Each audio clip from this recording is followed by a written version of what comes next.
40,000 halaga ng meat products na kumpiska sa border checkpoint ng Ilocos Sur. Narito ang report.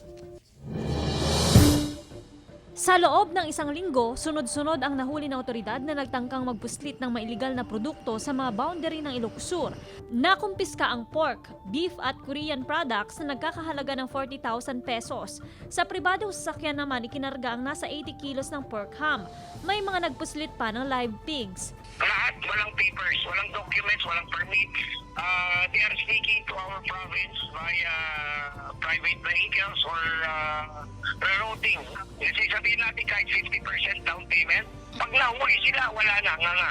Yung demand ninyo kasi malakas, kaya nagmamatigas silang pumasok dito. Ibinao ng mga karne dahil delikado raw sa kalusugan ang ganitong undocumented products, lalo na't may mga naitala ng kaso ng ASF sa Karatig Lalawigan.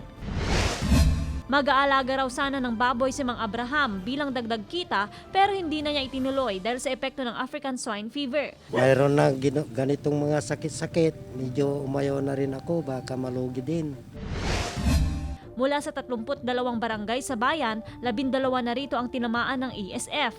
Nagbigay ang Department of Agriculture ng mga free-range chicken sa mga apektadong hog raisers bilang alternatibong kabuhayan. Dahil po sa ESF, kaya takot pa po yung mga hog raisers po natin na mag-alaga pa ulit ng baboy.